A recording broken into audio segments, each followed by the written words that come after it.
Hey guys, welcome back to stream medium channel. जो लोग BSc nursing entrance exam को तैयारी कर रहे हैं उनके लिए वीडियो बहुत ही इंपॉर्टेंट है। हम लोग पढ़ रहे हैं ह्यूमन बॉडी, जिसमें मैं अभी कॉन्सेप्ट बता रहा हूँ वन लाइनर के बेसिस पे। इसके बाद मैं आपको ऑब्जेक्टिव सेशन लाऊंगा जिसमें सारे क्वेश्चंस इंक्लूड रहेंगे जो आपका एग्जाम ओरिएंटेड होंगे। तो ऑलरेडी मैंने बहुत सारे वीडियो अपलोड कर दिए, आप जाके देख सकते हो, डिस्क्रिप्शन में आपको प्लेलिस्ट का लिंक मिल जाएगा। तो चलिए शुरू करते हैं आज का पहला क्वेश्चन। मानव शरीर में डायाफ्राम का उपयोग किस में होता है? तो ये जो डायाफ्राम होते हैं इसका जो उपयोग होता है श्वसन क्रिया में होता है, ठीक है। ये फेफड़े में आपको देखने को मिलेंगे डायाफ्राम। नेक्स्ट क्वेश्चन है, भारत में प्रथम बार हृदय का सफल प्रत्यारोपण करने का श्रेय किसको जाता है? तो जो मैंने प्रीवियस वीडियो में बताया, हृदय का प्रत्यारोपण किया जाता है कृत्रिम हृदय के द्वारा। और कृत्रिम हृदय का नाम क्या है? जराविक 7 जो है, तो वो किए थे सबसे पहले डॉक्टर पी वेणुगोपाल। ये हमारे साइंटिस्ट थे और ये भारतीय थे, वेणुगोपाल। और इन्होंने सबसे पहले हमारे शरीर में हृदय का सफल प्रत्यारोपण किए थे, ठीक है। नेक्स्ट क्वेश्चन है, सिराएं नली क्यों दिखाई देती है? सिराएं नली क्यों दिखाई देती है? नली नली टाइप की क्यों दिखाई देती है? तो इसमें इसलिए दिखाई देता है क्योंकि इसमें कार्बन डाइऑक्साइड सहित अशुद्ध रक्त के कारण, ठीक है। मान लीजिए सीरा जो होता है वो मान लीजिए चपटा होता है, इस टाइप की चपटी होती है, लेकिन उस सीरे में हर समय कार्बन डाइऑक्साइड युक्त और अशुद्ध रक्त बहते रहते हैं। मतलब इसमें अगर हमेशा खून भरा रहेगा तो ये फिर नली जैसा आपको दिखाई देंगे, इस टाइप के, ठीक है। ओके, ये इस टाइप के दिखाई देंगे। अगर इसमें हर समय ब्लड का सर्कुलेशन होते रहेगा तो फिर ये इसी तरह नली जैसा दिखाई देते हैं। अदरवाइज ये नली होते नहीं, ये चपटी होती है, ठीक है। नेक्स्ट है, मनुष्य के शरीर से त्वचा का अत्यंत सूक्ष्म रूप से झड़ना क्या कहलाता है? तो आपको पता होगा आपके त्वचा झड़ती है, शायद आपको नहीं पता होगा। तो मैंने जब सेल बताया उसमें मैंने आपको एक चीज़ बताया था कि हमारे शरीर में पर डे लाखों सेल मरती है, ओके। और सेल जो मरती है तो बहुत सारे लाखों सेल पैदा भी होती है, और जो लाखों सेल पैदा होती है वो प्रीवियस सेल से ही पैदा होती है। मतलब जो सेल डेड हो जाते हैं उसी से नए सेल का निर्माण होता है, ठीक है। तो जो सेल मरती है और सेल पैदा होती है, तो इसमें आपको पता चल जाएगा कि आपका जो त्वचा है, आपका जो मान लीजिए शरीर का, मान लीजिए ये हाथ है, ठीक है, ये हाथ है। तो यहाँ एक जो त्वचा है, यहाँ भी तो आपका बहुत सारे सेल होंगे, बहुत सारे सेल मिलके ही आपका त्वचा बना होगा। तो त्वचा का जो सेल होता है वो जब डेड हो जाता है तो वो आपका झड़ जाता है, झड़ के गिर जाता है, ठीक है। और इसीलिए बोला जाता है त्वचा भी आपका झड़ जाता है। तो इसको क्या कहते हैं? इसको कहते हैं कैरेटिनाइजेशन। कैरेटिनाइजेशन, ठीक है। ये जो त्वचा का झड़ना कैरेटिनाइजेशन कहलाता है, ठीक है। नेक्स्ट क्वेश्चन है, यदि हवा में O2 की सामान्य मात्रा के साथ CO भी हो, मतलब कार्बन मोनोऑक्साइड भी हो, तो मनुष्य का दम घुटने लगता है। ये बहुत ही जहरीले गैस होते हैं, और अगर आप ऑक्सीजन ले रहे हो, जहाँ पे आप सांस ले रहे हो वहाँ पे ऑक्सीजन के साथ कार्बन मोनोऑक्साइड भी हो तो आपका दम घुटने लगता है। क्यों? क्योंकि ये डायरेक्टली आपका हीमोग्लोबिन के बजाय CO ज़्यादा तत्पर से संयोग होता है। इसका मतलब ये हुआ कि आपका मतलब जो ऑक्सीजन आप इनहेल करते हो, जो आप लेते हो, तो वो क्या होते हैं, हीमोग्लोबिन के साथ कंबाइंड होते हैं और ऑक्सी हीमोग्लोबिन का फॉर्मेशन होता है। और ये ऑक्सी हीमोग्लोबिन आपके शरीर के सभी भागों में जाते हैं और वहाँ पे फिर ऑक्सीजन को रिलीज कर देते हैं, और फिर वहाँ से कार्बन डाइऑक्साइड लेके वापस आते हैं, ठीक है। अब मान लीजिए ये हीमोग्लोबिन है, ये अभी प्रतिक्रिया करने के लिए रेडी है। अब आपने सांस लिया, सांस में आपने O2 भी लिया और CO भी लिया, कार्बन मोनोऑक्साइड भी लिया और ऑक्सीजन भी लिया। तो इसको जब प्रतिक्रिया करना होगा और आप इसके सामने दो ऑप्शन रहेंगे, ऑक्सीजन और कार्बन मोनोऑक्साइड, तो ये पहले कार्बन मोनोऑक्साइड के साथ ऑक्सीजन करना रिएक्शन करना पसंद करेंगे क्योंकि ये ज़्यादा रिएक्टिव होते हैं, ठीक है। तो जैसे ही ऑक्सीजन आएंगे वो ऑक्सीजन के साथ रिएक्शन नहीं करेंगे, वो CO के साथ रिएक्शन करके और एक यौगिक बना लेंगे और वो आपके शरीर में सर्कुलेट हो जाएंगे।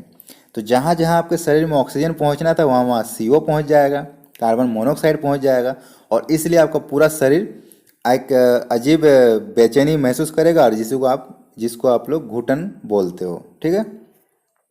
तो जो ऑक्सीजन होते हैं वो कम प्रतिक्रियाशील होते हैं कार्बन मोनोऑक्साइड के अकॉर्डिंग, और ये हीमोग्लोबिन के केस में ऐसा होता है, ठीक है। और इसीलिए जहाँ कार्बन मोनोऑक्साइड होते हैं वहाँ पे हमें सांस नहीं लेना चाहिए, ठीक है। ये बहुत ही इफेक्टिव होता है। और ये ज़्यादातर कहाँ पे होते हैं, तो धुआं में आपको देखने को मिलेंगे। जो सिगरेट के धुएँ होते हैं और कोई चिमनी और कोई गाड़ी वाहन के जो धुआं होती है उसमें आपको ये देखने को मिलेंगे, इसीलिए वहाँ पे हम लोग का दम घुटने लगता है। नेक्स्ट क्वेश्चन है, हृदय पेशियों को किस धमनी के द्वारा रक्त पहुँचाया जाता है। तो हृदय की जो पेशियाँ होती है वहाँ पे किस धमनी के द्वारा ब्लड प्रोड्यूस किया जाता है, तो ये होती है कोरोनरी धमनी। कोरोनरी धमनी, ठीक है, कोरोनरी धमनी के द्वारा ही हृदय पेशियों को रक्त मिलता है। नेक्स्ट क्वेश्चन है, शरीर के किस भाग द्वारा ताप का नियंत्रण होता है। तो त्वचा के द्वारा होता है। आपको पता ही होगा हमारे त्वचा में ही ताप का नियंत्रण किया जाता है। तो अगर किसी का फीवर होता है, किसी का टेम्परेचर हाई रहता है, तो हम लोग त्वचा को टच करके ही पता कर लेते हैं कि इसका फीवर है, ठीक है। नेक्स्ट है, प्यास का केंद्र कहाँ होता है। मान लीजिए आपको प्यास लगा, आपको पानी पीने की तलब हो रही है, तो ये कौन आपको इंडिकेट करता है। हमारे ब्रेन तो करता है, तो ब्रेन का कौन सा पार्ट आपको ये देखने को मिलता है, तो ये होता है हाइपोथैलेमस।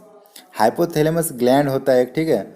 और हाइपोथैलेमस ये प्यास का केंद्र होता है, वही आपको सिग्नल देता है कि आपको प्यास लगी, आपको पानी पीना चाहिए। नेक्स्ट है, बड़ी आंत का पहला भाग क्या होता है। तो बड़ी आंत जो होती है उसका जो फर्स्ट भाग होता है वो सीकम होता है। बहुत बार पूछा गया क्वेश्चन से, सीकम। सीकम ये बड़ी आंत का पहला भाग होता है। नेक्स्ट है, यकृत उत्सर्जन क्रिया में किस प्रकार सहायता करती है। तो उत्सर्जन में यकृत का क्या काम है, तो यकृत का काम है अमोनिया को यूरिया में बदलना, ठीक है। आपको पता होगा उत्सर्जन का काम हमारे ब्रिक करते हैं, और ब्रिक में बहुत सारे नेफ्रॉन्स होते हैं जो हमारे रक्त को फिल्टर करते हैं, और वो बाकी जो अपशिष्ट पदार्थ होते हैं वो हमारे शरीर से बाहर निकालते हैं। लेकिन इस प्रोसेस में यकृत का भी हाथ होता है। पहले अमोनिया को यूरिया में बदल देता है ये पहले ही।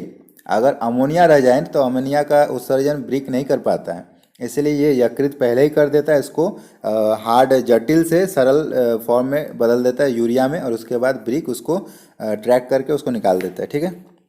नेक्स्ट है, हृदय एक झिल्ली से ढका हुआ होता है, जिसे क्या कहते हैं। तो हृदय भी एक झिल्ली से ढका हुआ होता है, उसका नाम है पेरिकार्डियम। तो पेरिकार्डियम झिल्ली से हमारा हृदय ढका हुआ रहता है और सेफ रहता है, ओके।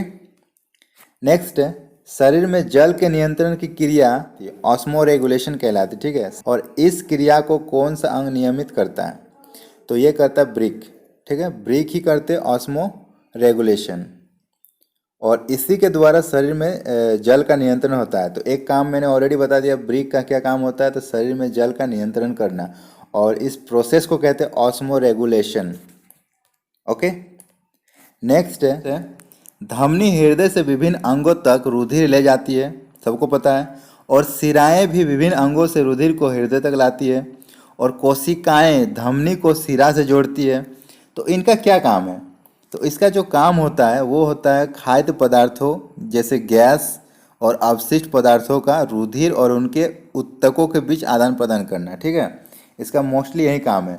तो रुधिर को यहाँ से वहाँ ले जाने का बस यही काम है कि खाद्य पदार्थों को भी यहाँ से वहाँ पहुँचाया जाता है, और गैसों का भी विनिमय हो जाता है उसी के अकॉर्डिंग, और अपशिष्ट पदार्थों का भी रुधिर और उनके ऊतकों के बीच आदान प्रदान हो जाता है, ठीक है। नेक्स्ट है, प्लाज्मा प्रोटीन का संश्लेषण होता है।